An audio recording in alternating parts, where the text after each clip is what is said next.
मेरे प्यारे बच्चों, आप सब कैसे हैं? मैं उम्मीद करता हूं कि बहुत अच्छे होंगे। आईसीटी वर्चुअल क्लासरूम में आपका बहुत बहुत स्वागत है। मेरे प्यारे बच्चों, जैसे आपको पता है, हम लोग 1857 की क्रांति को देख रहे हैं और 1857 क्रांति के हम बहुत सारे पहलुओं को पढ़ चुके हैं। कल हमने एक पहलू को नजर दौड़ाई, 1857 के कार्य, उनकी योजना और आपके स्वरूप को देखा। हमको पता है कि जो हमारी क्रांति थी वो कब होनी थी, डेट निश्चित की गई, कौन कौन लोग उसमें ज्यादा इंटरफेरेंस कर रहे थे, मतलब किन कौन लोगों का नेतृत्व शीर्ष में रहा और कहां कहां से कौन लोग थे। लेकिन अचानक वो क्रांति जल्दी हो जाती है बैरकपुर छावनी से 19वीं इन्फेंट्री में। उसके बाद आगे बढ़ते आप देखते हैं फिर मेरठ में होती है और मेरठ से आगे बढ़ती हुई क्या वो कैसे दिल्ली तक पहुंच जाती है। आपने सबने इसको बड़ा अच्छे से गौर करके देखा होगा। विद्रोह के जो प्रारंभिक कारक थे, प्रसार की चीजें थी, इन सबको आपने देख लिया। इन सब पर आपने बहुत अच्छे से बात कर ली कि भाई किस तरीके से ये सब कुछ हुआ, उसकी पहचान क्या थी, कमल रोटी किस तरीके से उसका जो आपका चिन्ह था वो चिन्ह हमने देख लिया कि भाई कमल रोटी को कैसे उन्होंने अपना साइन बनाया। ठीक है। और फिर हमने ये भी देखा, ये ठीक 31 मई को आपका 12 बजे होनी थी। ठीक है। और दिन भी निश्चित किया गया था आपका संडे का। कारण क्या था कि इस दिन आपको सामूहिक रूप से सभी अंग्रेज गिरजाघर यानी कि चर्च जाते थे, तो करना आसान होगा। लेकिन ये क्रांति 19 मार्च को हो जाती है। 8 अप्रैल को सैनिक फांसी दी जाती है, विद्रोह बढ़ता गया और 8 मई को हाँ हो जाती है ये मेरठ में। 10 मई को ये लोग दिल्ली पहुंच जाते हैं। फिर ये लूट मार सब कुछ होता है, हमने कल इसमें पूरा पढ़ा। अब हम लोग विद्रोह के क्षेत्र में आगे बढ़ रहे हैं और इसी विद्रोह के क्षेत्र को सबसे पहले अगर हम देखेंगे तो हम विद्रोही का सेंट्रल पॉइंट बना था दिल्ली, क्योंकि दिल्ली क्या है, ये मेरठ के बड़े पास है। कि सैनिक कहाँ जाएंगे? दिल्ली। दिल्ली में कौन बैठे हैं? बहादुर शाह जफर। क्लियर है। और ये क्या है? ये अंतिम मुगल बादशाह है भारत के। क्लियर है। अंग्रेजों ने इन्हें आपका लाल किले से भी निकाल दिया है। क्लियर है। अब इनका साम्राज्य कहाँ है? शाहद आलम दिल्ली दा पालम। जैसे शाह आलम का आपका राज्य दिल्ली के पालम तक रह गया था, अब इनका कोई राज्य बचा ही नहीं। पेंशन भी 1/4 कर दी और लाल किले से और निकाल दिया। अब देखिए, मेरठ से निकले लगभग 2000 सशस्त्र हिंदुस्तानी 11 मई 1857 को दिल्ली पहुंचे। पहले इन्होंने 10 को कहा मेरठ में क्रांति करी और 2000 सशक्त मतलब अपने साथ हथियार लेकर ये कहां पहुंच गए? 1857 में आपका दिल्ली पहुंच गए 11 मई को। अब दिल्ली पहुंच जाते हैं। दिल्ली में इनकी सूचना मिलते ही बामन भी पलटन के कर्नल रिसले सक्रिय हो गए। जैसे ही जानकारी मिली भैया क्रांति हो गई है, तो 52 एक आपकी पलटन थी और कर्नल रिसले एक्टिव हो गए। इन विद्रोहियों का सामना करने के लिए अपनी बटालियन को तैयार किया, किंतु कुछ देर में ही दिल्ली और मेरठ सैनिकों की गोली के शिकार हो गए। मेरठ में सैनिकों ने नारे लगाए और कहा, फिरंगियों का राज्य नाश करो, बादशाह की जय हो, दीन दीन हर हर महादेव। दिल्ली के सैनिक कहकर मारो फिरंगियों को जय घोष किया। इसे मारो फिरंगियों को। हिंदुस्तान सैनिकों ने दिल्ली के किले पर अपना अधिकार कर लिया एवं सेना के भारतीय अधिकारियों को सम्राट बहादुर शाह को सलाम करके उन्हें स्वतंत्र संग्राम का नेतृत्व स्वीकार किया और अपने पक्ष में स्वतंत्र भारत को पुनः घोषित किया। उनके सामने 21 तोपों की सलामी दी गई। दिल्ली के लाल किले पर बहादुर शाह जफर को अपना स्वतंत्र झंडा फहराया। अब जहां पहले उनका था, अब 21 तोपों की सलामी हो गई और वापस उनको क्या बना दिया? वहां लाल किले पर झंडा फहराकर दिल्ली का उनको वापस बादशाह बना दिया। अब जहां अंग्रेजों का झंडा फहर रहा हो, अब वापस आपने मुगल सल्तनत का बहादुर शाह जफर को आपने शासक बना दिया। अब क्या होगा? ऐसे दिल्ली के लाल किले के भीतर राजनीतिक गतिविधियां चली। पहाड़ नगरों में भयंकर मारकाट मची। अंग्रेजों के निवास स्थल पर, कार्य कैंप करालों पर, शस्त्रगाहों पर सबके हवाले कर दिया। अंग्रेज स्त्री और पुरुष बच्चों को मौत के घाट उतारा जा रहा था। पूरे देश में विद्रोह की तेजी से ये सारी तेजी फैल चुकी थी। ये सारे विद्रोही की जो घटना थी तेजी से फैल चुकी थी। ऐसी बातें, ऐसी घटनाएं रुकती ही कहाँ है? वो सारी चीजें जो बड़ी व्यापक रूप से फैलनी है वो फैलेंगी और देखेंगे ही। ये सारी घटनाओं को हमारा जो प्रसार है या तो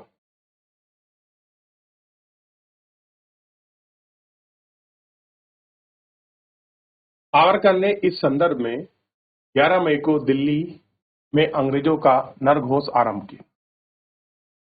उनकी पूर्ण आहुति 16 मई से पड़ी। 5 दिन की अवधि में भारत में एक शताब्दी में मूलभूत दहशत और विश्व वृक्ष समतुल उखाड़ फेंक दिया। अब बड़ा भयंकर ऐसी दिक्कत होने लगी, लोग डर गए, अंग्रेजों को भी लगा कि ये कैसे हो गया, इतनी बड़ी मात्रा में रिवोल्ट हो रहा है, और एक अपने आप में था। इस प्रकार मेरठ और दिल्ली में के आसपास ग्रामीण क्षेत्रों में विरोध होने लगे।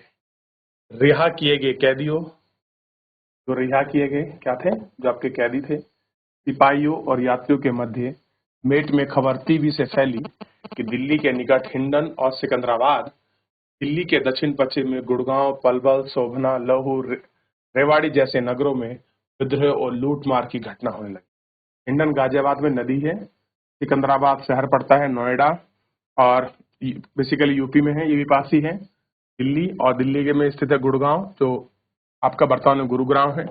पलवल हरियाणा में है, ये गुरुग्राम भी हरियाणा में, शोभना भी, और रेवाड़ी भी हरियाणा में। लूहू, लूहनी बेसिकली नूह है, ये नूहू जगह पड़ती है। और क्या सब हुआ, इस संदर्भ में इतिहासकार एरिक एल्गस्टोन लिखते हैं कि यह विद्रोह ना तो आर्थिक शिकायतों से रहित था, न ही राजनीतिक शिकायतों से अभिज्ञानित था। ठीक, दिल्ली मेरठ में घटित घटनाओं के समाचार से देश में तीव्रता से गति से फैला। अंग्रेजों के खिलाफ विद्रोह की भावना भड़क उठी। दिल्ली के आसपास अलीगढ़, मैनपुरी, एटा, उत्तरी प्रशांत बुलंदशहर, बड़ौद, बरेली, अवध, कानपुर, झांसी, बिहार, बनारस, मध्य प्रदेश, इन क्षेत्रों में अछूता ना रहा। यहाँ भी ये सारी चीजें हो रही और बड़ी मात्रा में ये समस्या।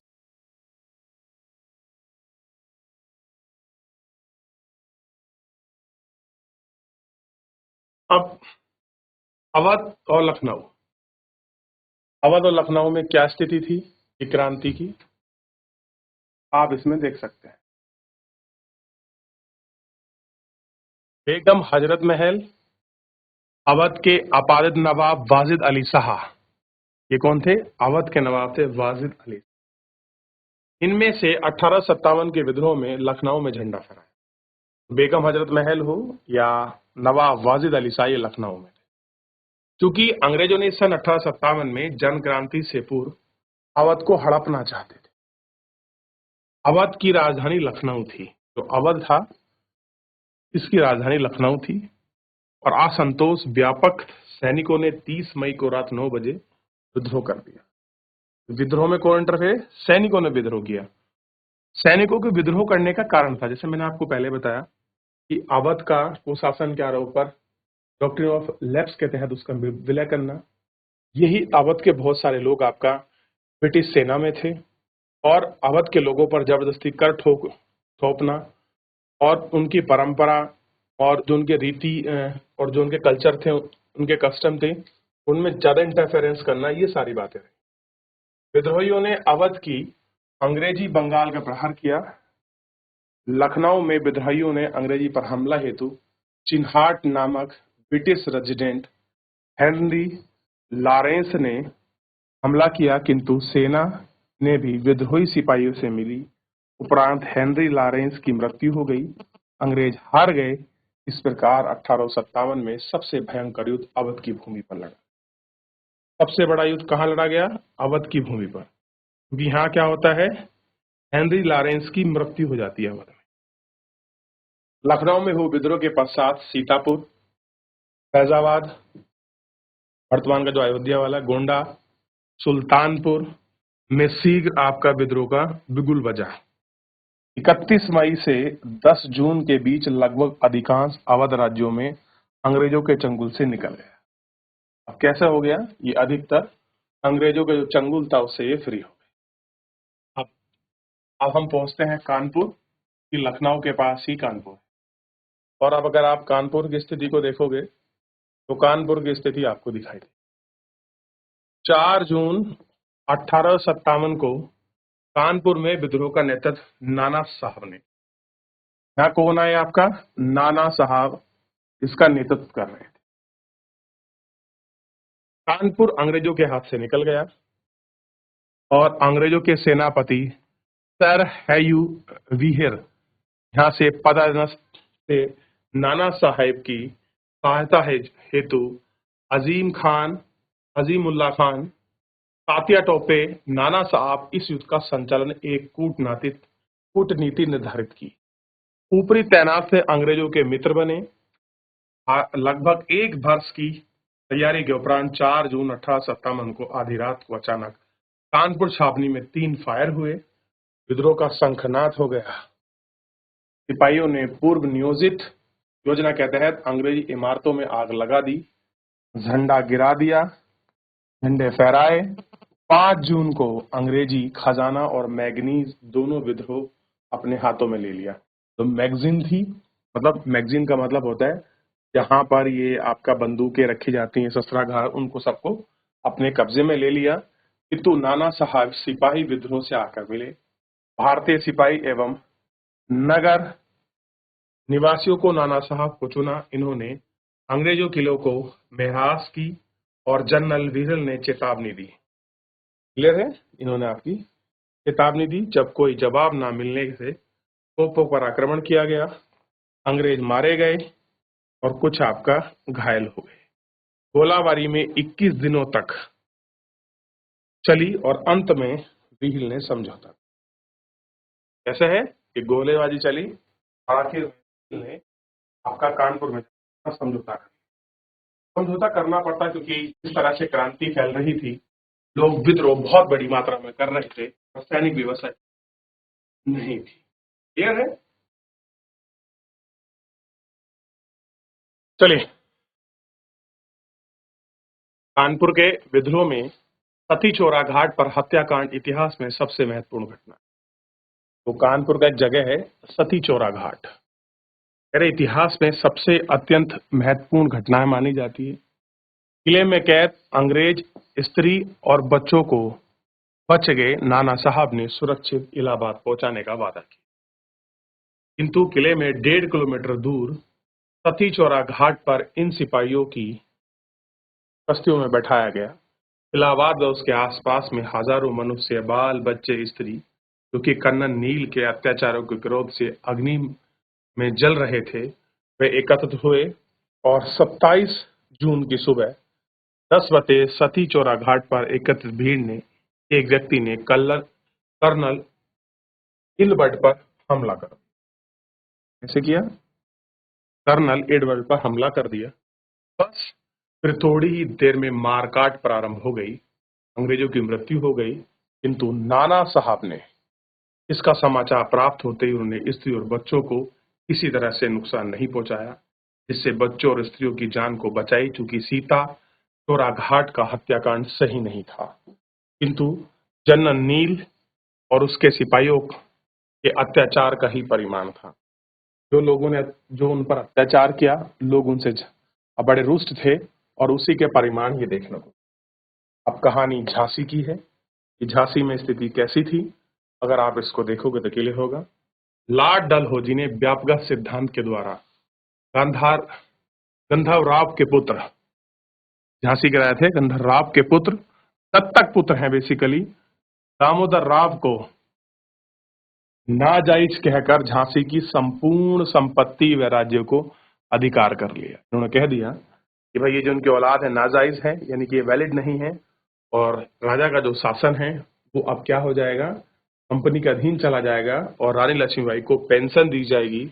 अपने खोते हुए राज्य की प्राप्ति हेतु 5 जून 1757 को अंग्रेजों के विरुद्ध विद्रोह कर भी लगे कास्तूर झांसी में चर्चा का विषय था। वैसे ही मई में मेरठ और दिल्ली की वहां खबर आ रही थी। पैदलस्थ कैप्टन दलफन सक्रिय हो गए। विद्रोह के उपरांत सेना ने एक पक्ष ने सारे खजाना लूट लिया। स्कीन गॉडफ ने अंग्रेज में किला बंद हो गए। अपनी सुरक्षा के लिए हर संभव प्रयास किया, ऐसा किया, हर संभव प्रयास किया, किंतु सिपाहियों का शर्तानुसार किला खाली नहीं किया। झांसी की जोखन बाग में पद वाली घटना अत्यधिक दर्दनाक थी। कई पुरुष, स्त्री और बच्चों को पूरे दल को तलवार से उखाड़ दिया। लाशें जोखनबाग और की हत्याकांड हुआ। 3 दिन तक खुली पड़ी गड्ढे में दफना दिया गया और कुछ स्त्री और बच्चों को सलामत बचा लिया गया। रानी लक्ष्मीबाई तात्या टोपे 21 अप्रैल को कल्पी पहुंचे और वहां अंग्रेजों से इन्होंने अधिकार कर लिया। ग्वालियर के राजा अंग्रेजों का समर्थन होने के कारण रानी ने ग्वालियर के किले पर अपना अधिकार कर लिया। ये क्या था? ग्वालियर के जो आपके राजा थे, इन्होंने अंग्रेजों का ही समर्थन किया। मार्च 1858 में अंग्रेजों से 17 जून सन 1858 में झांसी की रानी सैनिक वेशभूषा में लड़ती हुई दुर्गा के पास वीर गति को प्राप्त होगी। दुर्ग के पास और किले के पास प्राप्त हो गई। जनरल हैर्यूज ने रानी को पराजित किया और कहा कि यह औरत सोई हुई है जो जन विद्रोह का एकमात्र मर्द थी। कह रहे कि एक ऐसी अकेली औरत थी जो पूरे जन विद्रोह में मर्द की तरह लड़ी। क्लियर है? और कहानी भी है, हमने सुनी एक कहानी थी, वो तो खूब लड़ी, हंसी वाली मर्दानी थी। क्लियर है? तो बड़े साहस के साथ रानी लक्ष्मीबाई लड़ाई और एक इनका किरदार है जो अलग ही भारतीय इतिहास में एक अलग और अनोखी शान को छोड़।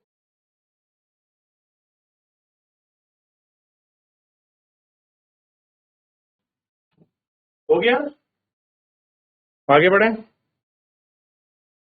जगदीशपुर, बिहार के जगदीशपुर में जमींदार कुंवर सिंह ने विद्रोहियों का नेतृत्व किया जबकि वे 70 साल के हो गए थे, किंतु अंग्रेजों ने इन्हें दिवालिया कर दिया। इनकी संपत्ति और जायदाद जब्त कर ली। भीतर ही अंग्रेजों ने इनके शत्रु बन गए क्योंकि इन्होंने अंग्रेजों के विरुद्ध जो योजना की थी और सैनिक विद्रोह की टुकड़ी आपका बीरपुर से अलग आरा पहुंची और साथ ही उन्होंने उसका नेतृत्व किया। अंग्रेजी सेना को डटकर मुकाबला किया। 6 अप्रैल 1858 को अंग्रेजी सेना पराजित करके 22 मई अप्रैल को उन्हें अपनी जागीर प्रमुख जगदीशपुर के अधिकार कर दी गई। अंततः अंग्रेजों ने राज्य की संपत्ति दिखाई दे रही थी। पंजाब और पटियाला के सिख और पलटने, लखनऊ ने गोरखा पलटन को भी विद्रोह में एकजुट होकर आपका सहयोग किया और किंतु उन्होंने अंग्रेजों के साथ किया, जिससे दिल्ली के सम्राट बहादुर शाह जफर को अंग्रेजों का हार का सामना करना पड़ा। बंदी बनाकर जीवन के अंतिम दिनों में रंगून भेजा गया। झांसी में वीरांगना लक्ष्मीबाई लड़ते लड़ते अपने प्राणों का आहूत कर दिया। नाना साहब कानपुर में युद्ध जारी रखा और उन्होंने गिरफ्तार होने की वजह से ही सन 1859 में नेपाल चली। कौन? आपका कानपुर से गिरफ्तार होने की वजह से। क्लियर है? जगदीश कुंवर अवर सिंह की मृत्यु 1858 में हो गई। तात्या टोपे ने लगभग 11 महीने तक गोरिल्ला युद्ध पद्धति से युद्ध जारी रखा और देश में रहने वाले गद्दारों को अपनी अलग इतिहास रचा। तात्या टोपे का पता बताकर गिरफ्तार करवाकर उनको आपका फांसी लगवा दे, मरवा देते। 1858 के विद्रोह का स्वरूप और उनकी साक्ष्य चीज, इस विद्रोह कोई आम नहीं था, एक क्षेत्र में होने वाला विद्रोह नहीं था, बल्कि विद्रोह राष्ट्रीय व्यापक रूप धारण कर चुका। ये कैसा था? कोई क्षेत्र बात नहीं था, बल्कि व्यापक रूप धारण करता था और इस विद्रोह के स्वरूप के विषय में इतिहासकारों ने इसके प्रमुख मत दिए हैं। 1857 के विद्रोह में सैनिक विद्रोह था। सर्जन लॉरेंस, टिले, मैकलेन, ड्रेवलिन, रॉबर्ट हुक, बिब्ले आदि अंग्रेजों के सन 1857 के विद्रोह में सैनिक विद्रोह। इसी वजह से चर्बी लगे कास्तूर की घटना के पश्चात अंग्रेजों ने सैनिकों को शस्त्रहीन कर दिया। सैनिक टुकड़ियों ने भागकर दंड की कार्रवाई दी, फांसी, कुछ गोलियों को तोपों पर खड़ा कर दिया। सैनिक विद्रोह का विवश हो गया और समय पर सर्वसंतोष और अराजकता अव्यवस्था फैली। वास्तव में सैनिकों द्वारा विद्रोह ही बहुत प्रबल किया गया था। किले के अनुसार एक पूर्णतः देशभक्ति रहित स्वार्थकार सैनिक न केवल स्थानीय बल्कि साधारण सर्वसम्मति से समर्थन प्राप्त हुआ। ऐसा था इनका समर्थन प्राप्त। सन 1857 का विद्रोह जातीय युद्ध था। मेडल ने कहा कि जाति का युद्ध सत्य है। भगवान श्वेत को बहुत हे दृष्टि से देखते हैं, किंतु हमेशा श्वेत लोग ही साथ 20 व्यक्ति रहे हैं भारतीयों ने हमेशा गौरी सैनिकों की सहायता की, उन्हें खतरे से बचाया और कहा कि ये आपका तर्कसंगत होगा, काले विद्रोही और काले झंडे के द्वारा इनको समर्थित गोरों के बीच युद्ध हो। 1857 का विद्रोह हिंदू मुस्लिम मुस्लिम षड्यंत्र था। किसी लोग बहुत से इतिहासकारों ने कहा जो 1857 की जो विद्रोह हुआ वो हिंदू मुस्लिम लोगों का षड्यंत्र था। जेम्स अगस्टक और डब्ल्यू टेलर ने, इतिहासकारों ने, ये अंग्रेजी इतिहासकार थे, इन्होंने मुसलमानों के विरुद्ध रचा हुआ एक षड्यंत्र माना, तो उसकी पुष्टि तत्कालीन रिपोर्ट और रचना के अनुसार दिखाई देती है और वो ही उन्होंने आधार बताया। आउटवर्ड का मत है कि मुस्लिम षड्यंत्र था कि हिंदू शिकायत इसका लाभ उठा रहे थे। षड्यंत्र मुसलमानों का था, हिंदू उसका लाभ उठाने की प्रॉफिट में हमेशा कोशिश। यह विद्रोह स्वरूप मुस्लिम था। विद्रोह का संबंध कैप्टन जी स्कॉट ने अपनी प्रस्तुत किया। 1957 में एक समाचार पत्र प्रकाशित हुआ जिसमें लिखा था कि अंग्रेज अपने न्याय के सभी सिद्धांत त्याग दिए, मुसलमानों को जमीन जायदाद को हड़पने के लिए संकल्प दिया, अतिक्रमण से रोकने का रास्ता बनाया और वह धर्म युद्ध था। सन 1857 की ईस्वी में विद्रोह में सभ्यता और बर्बरता का संघर्ष हुआ। ये सारे संघर्ष, ये सारी बर्बरता हर चीज में बनी रही। टी.आर. होम्स का मानना था कि 1857 का विद्रोह सभ्यता और बर्बर के बीच युद्ध था, किंतु यह कहना तर्क संगत नहीं होगा। यह केवल एक पक्ष बर्बर था। अत्याचार, हत्या, लूट, क्रोध, तृतीय, आगजनी दोनों ही पक्ष थे। कानपुर, दिल्ली में कुछ भारतीयों में यूरोप, स्त्री और बालों की हत्या का दोषी थे। अंग्रेजों ने भारतीय सैनिकों को, निर्दोष जनता को फांसी दी, गोली दाग दी और तोपों से उड़ा दिया। ऐसा अपराध जो भारतीयों को अपेक्षाकृत अधिक बर्बर और जघन्य थे। अंग्रेजों द्वारा एक अपराध वाली जाति को संभालने भर नहीं कर सकते थे। क्लियर है? और सन 1857 का विद्रोह मोसोनस को राष्ट्रीय बताया कि ये राष्ट्रीय विद्रोह था। जिसे बेंजिंग टेरेजिरियो ने कहा कि ये भाई राष्ट्रीय विद्रोह था, सुनियोजित, संगठित था, चर्बी लगे कास्तूर इसका कोई एक कारण नहीं था और इन्होंने राष्ट्रीय विद्रोह की संज्ञा दी। 1857 का विद्रोह राष्ट्रीय नहीं था। जैसे डॉक्टर एस.एस. सेन, ये सरकारी इतिहासकार नियुक्त थे, उन्होंने खुद कहा है कि ये राष्ट्रीय विद्रोह नहीं था। सोच के देखिए, क्योंकि इनका कहना था क्रांति छोटी सी वर्ग में संभव थी, जनता इससे सहमत नहीं थी। डॉक्टर सेन के अनुसार अलग अलग रूप कथन थे और कहा गया ये विद्रोह ना तो प्रथम था, ना ही अंतिम था, ना ही स्वतंत्रता संग्राम था। ये किसने कहा? ये आर.सी. मजूमदार के अनुसार कहा गया कि 1857 का विद्रोह ना तो प्रथम था, ना राष्ट्रीय था और न ही स्वतंत्रता संग्राम था। इनके लिए ये कहा गया था। इन सबको देखा, विद्रोह की, स्वतंत्रता संघर्ष, ये सारी चीजों को हमने इसमें देखा। और फाइनली अगर आप देखोगे तो चैप्टर पूरा आपका समाप्त हो चुका। छोटी चीजें बची, कंक्लूजन है, आप उसको देख लीजिए, नहीं तो मैं कल कंटिन्यू करा दूंगा। फिलहाल मेरे प्यारे बच्चों, आज के इस लेक्चर में इतना ही। मिलेंगे नेक्स्ट लेक्चर में।